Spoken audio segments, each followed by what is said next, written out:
Vamos a hablar de factores y barreras de no adherencia y cómo identificarlas para poder intervenir. Nosotros sabemos que los medicamentos no funcionan en los pacientes que no los toman. Acá vamos a observar qué factores pueden influir en la no adherencia. Ya habíamos visto que según la OMS teníamos los factores relacionados con el sistema de salud, con la enfermedad, con el tratamiento, con el paciente y los factores socioeconómicos. Ahora vamos a ver un poquito más en detalle.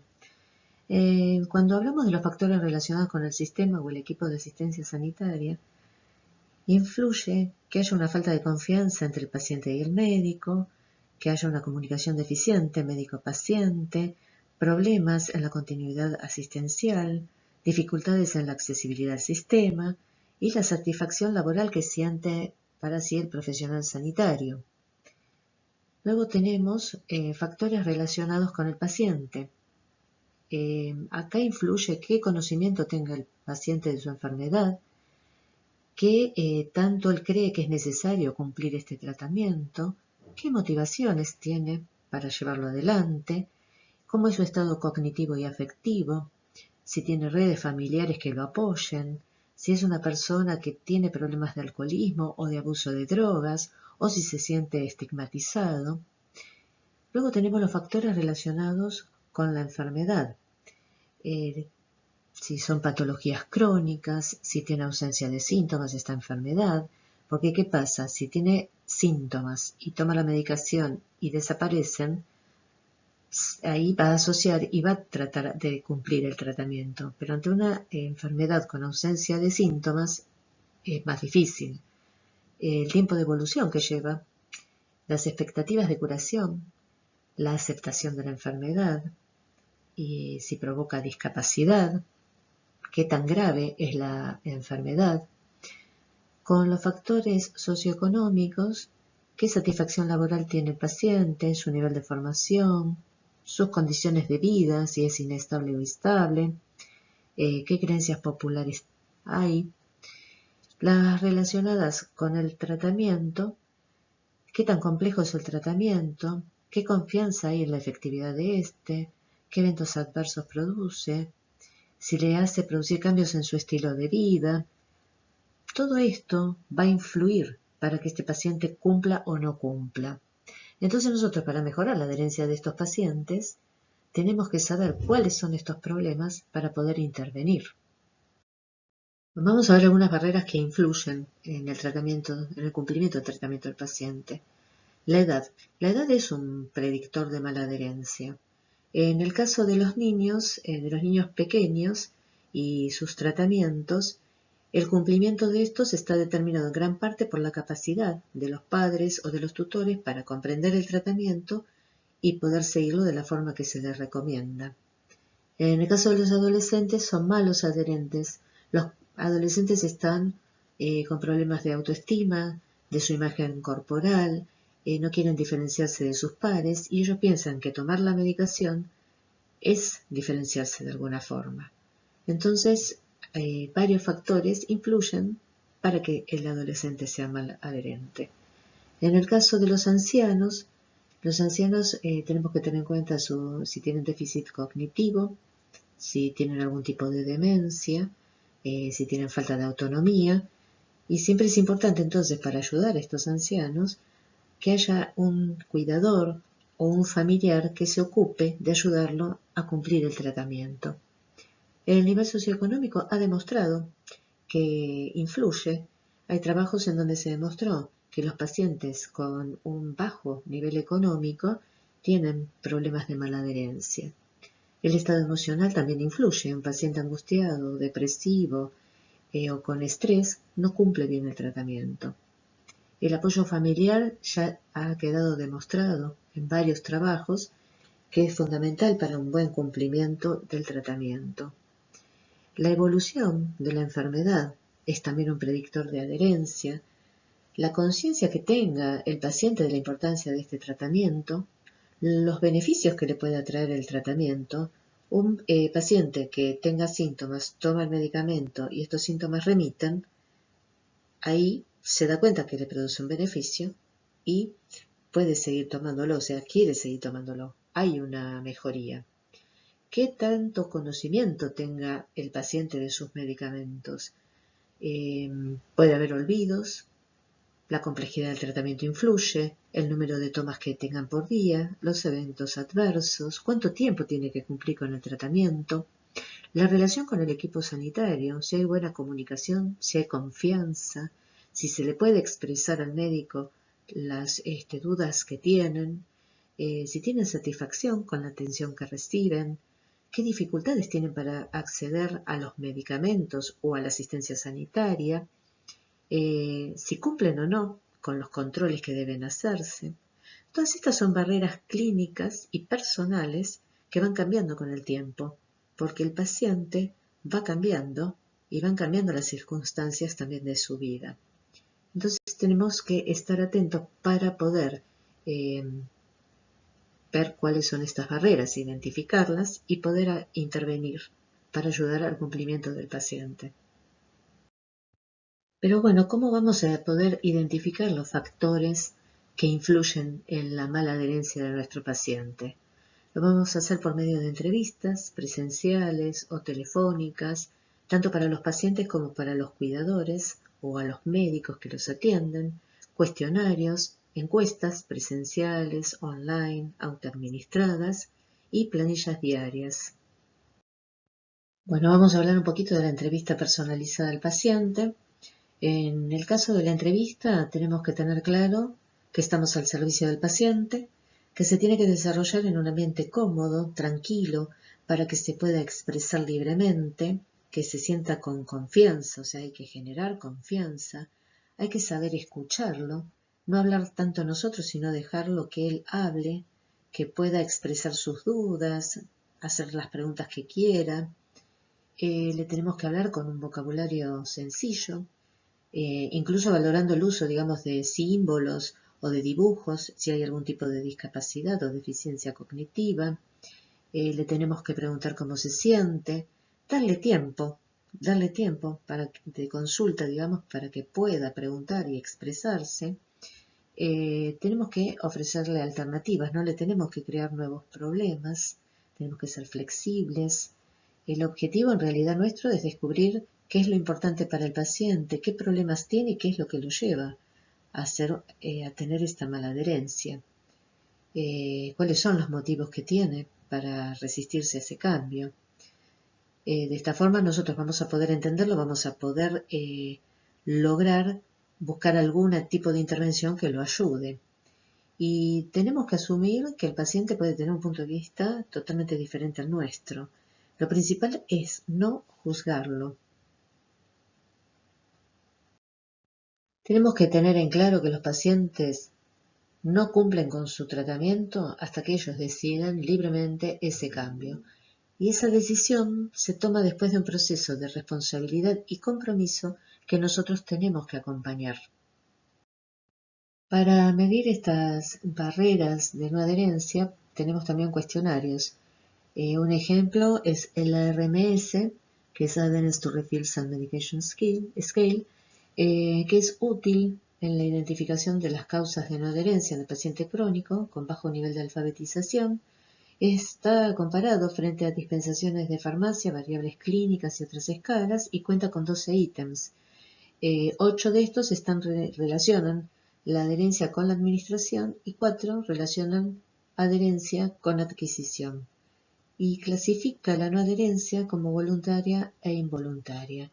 Fíjense que pregunta la frecuencia en que decide no tomar su medicina o la frecuencia con que decide tomarla, con qué frecuencia deja de tomar sus medicinas cuando se encuentra mejor, con qué frecuencia olvida o retrasa, digamos, ir a recoger sus medicinas a la farmacia porque le cuestan dinero. Bueno, digamos que es algo completo que nos va a dar una idea del perfil de no adherencia de nuestro paciente. Bueno, también tenemos el BMQ. Este cuestionario busca los comportamientos como barreras de adherencia y la cuantifica. Es muy utilizado, consta de 3 partes. Una en que nos informa sobre la forma en que toma la medicación durante las 1 o 2 semanas anteriores. otra es la creencia acerca de la eficacia del tratamiento y los eventos adversos, y en el otro investiga sobre las dificultades para recordar el régimen de medicación. Clasifica la adherencia en repetida esporádica o no adherencia. Acá está el BMQ, está validado para pacientes con hipertensión, no está traducido, no lo encontré el oficial traducido. Fíjense que le pregunta si tomó su medicación durante el día de hoy, cuánta medicación toma normalmente para su presión, cuáles son esos medicamentos, si alguna vez dejó de tomarlos, y después pasa a preguntar ya qué pasó en la semana anterior con las tomas y qué dificultades le trae este tratamiento que le prescribieron. Es un cuestionario muy interesante, completo, y da una muy buena idea del perfil de no adherencia del paciente. Acá tenemos el Morisky Green, que ya lo vimos, de 4 ítems. Está validado en patologías crónicas, hipertensión, diabetes, trasplante, y es utilizado para pacientes con bajo nivel de alfabetización. Identifica barreras como los olvidos, los eventos adversos, la ineficacia, y está comparado frente a otras medidas objetivas de adherencia, ¿no? Como las concentraciones plasmáticas, dispositivos electrónicos, resultados clínicos, recuento de medicación y los registros de dispensación de farmacia. Este clasifica a los pacientes en adherente o no adherente porque son respuestas dicotómicas. Acá tenemos el Morisky Green con los ítems adicionales. Identifica barreras de comportamiento, está validado en patologías crónicas, tiene 8 ítems. Los primeros sí, no, y el último es con escala Likert, y que elija cuál es la respuesta que él considera. Está comparado también frente a otras medidas objetivas de adherencia, como son los resultados clínicos y los registros de dispensación de farmacia, y clasifica a los pacientes en alta, media o baja adherencia. Bueno, tenemos el BAMQ, identifica creencias del paciente, está validado en patologías crónicas, hipertensión, diabetes, esquizofrenia y psicosis, tiene 18 ítems. Está el Specific, que valora la necesidad del tratamiento, y el General, que valora las preocupaciones sobre el tratamiento y la sobreprescripción. No está comparado frente a medidas objetivas de adherencia, pero presenta una buena correlación con otras escalas como el Morisky Green y el Morisky Green de ítems adicionales. Tenemos otros cuestionarios, pero ya son más específicos. El caso del AMBS y el PMBS, que están diseñados para población pediátrica, que tengan trasplante de órgano sólido. El SAMS1 está validado en varias patologías crónicas, pero es extenso. Tiene 13 ítems y 3 tienen respuesta Likert. El PIAQ3 es para pacientes pediátricos con asma. Este sí es sencillo de contestar y es mixto y detalla bien las barreras. Está comparado frente al recuento de medicación. Bueno, lo que vamos a resumir es que en realidad el origen de la no adherencia es multifactorial. La identificación de las barreras de no adherencia debe hacerse siempre, antes y durante el tratamiento. Los instrumentos para detectar estas barreras deben ser fáciles de aplicar y específicos.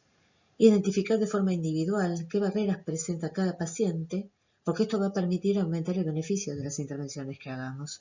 Y nosotros los profesionales farmacéuticos podemos calcular la adherencia y detectar estos factores que le influyen e intervenir en nuestros pacientes.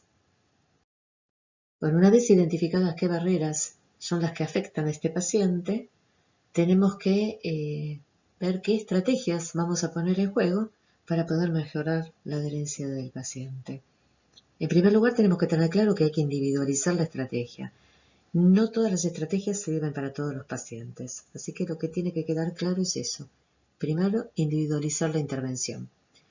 Luego, una de las estrategias también para utilizar es la simplificación del tratamiento.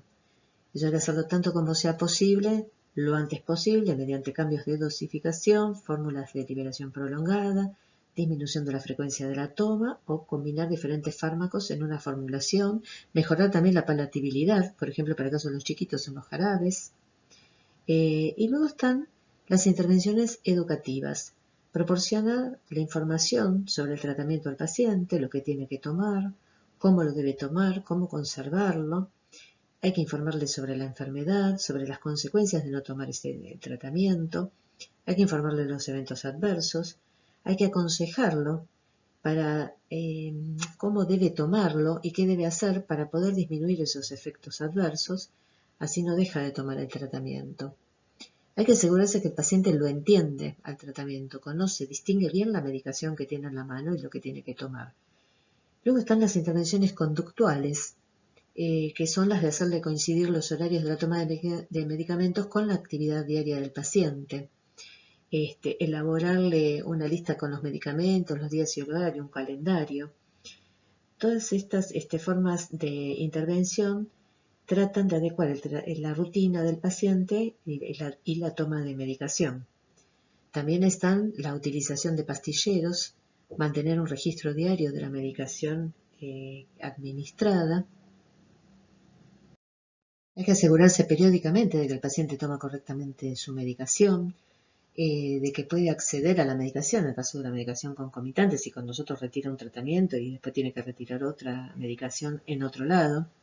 Facilitarle al paciente vías de contacto directo, el teléfono o el mail, para que pueda comunicarse con cualquier duda, cualquier problema que tenga. También hay intervenciones sociopsicoafectivas que se centran en los sentimientos y emociones del paciente. Ahí puede hacerse un counseling con familiares o grupos de pares y también se hacen talleres. Los talleres cuentan qué es lo que les pasan y hay actividades, ponen en común sus experiencias. Y siempre es importante y hay que tener en cuenta que hay que hacer intervenciones multidisciplinarias. Hay que trabajar en un equipo interdisciplinario. Bueno, lo que hay que tener en claro es que no existe ningún método de intervención que sea mejor que otro. Las intervenciones siempre tienen que darse en forma conjunta, no puede haber una sola intervención, son varias diferentes, hay que combinarlas. Es importante combinar componentes cognitivos, conductuales y afectivos. Eso va a ser más efectivo que los que están centrados en uno solo de estos aspectos, ¿no? Y las estrategias tienen que estar puestas en práctica en forma conjunta. Tienen que participar todos, paciente, familia, cuidador y los profesionales de salud. Tenemos que tener en cuenta lo importante que no tenemos que juzgar ni culpabilizar al paciente. Siempre individualizar las intervenciones. Hay que conocer a cada paciente para poder adaptar las intervenciones a sus circunstancias y dificultades. Hay que generarle confianza para que se sienta libre de expresar sus dudas, sus dificultades, sus preocupaciones y aceptar también la autonomía del paciente y la toma de sus decisiones. Una vez que está informado, el paciente tiene derecho a tomar su medicación o decidir no tomarla. Y la colaboración multidisciplinar del equipo de salud, la coordinación que tiene que haber en este equipo que atiende al paciente es fundamental. Con el tiempo vamos a ver el beneficio de estas intervenciones.